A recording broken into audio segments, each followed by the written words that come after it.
social and civilizational aspects of a city have been forgotten in many cases. You know, the cultural activities of a city have been forgotten in many cases. You know, diversity of different cultures within a city to a point is beneficial, but after a point where you're starting to get situations where London is 63% foreign born or descended from people who are from the third world, where most of the shops, most of the small medium enterprises are foreign owned, those will be family businesses for the most part, which won't encourage people from the English population to become um, to become workers within those shops. So for a large proportion of the people who are becoming more and more intermingled, as we saw in the summer riots, with people from the third world who are interbreeding, and even the language is changing to be incomprehensible to other English people. It's a barrier to entry to the employment market for them, because in their local amenities and local facilities and local economic places to work, they can't get a job there because they're not part of that family.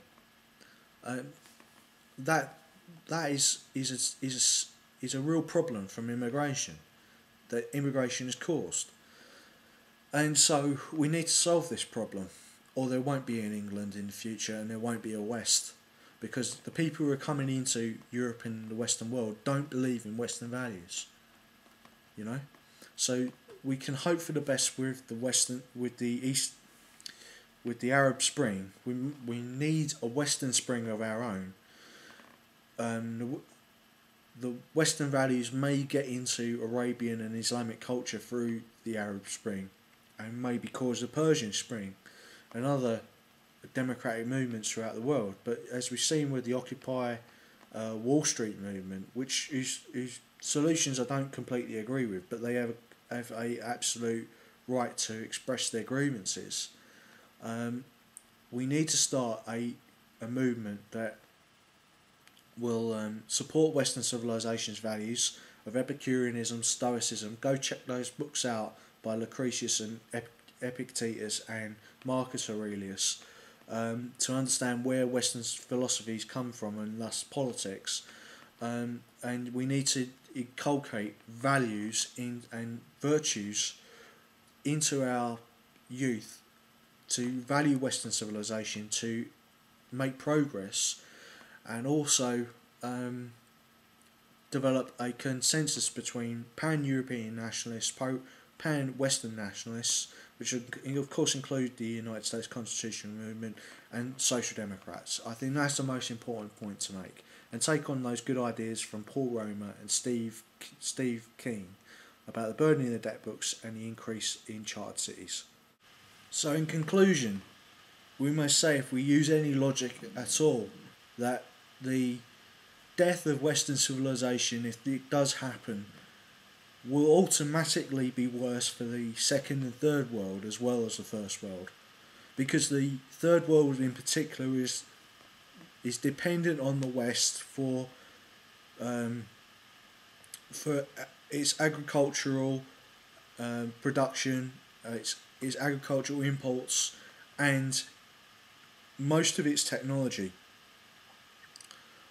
While it's true that there are factories in the third world and second world, particularly China, producing the goods that we use in the West, most of the Western products, particularly in the European Union, and it is particular in the European Union because in some science departments in the United States, counts what I'm saying, over 100% of the scientists are foreign born, and the influx of foreign scientists are coming from abroad.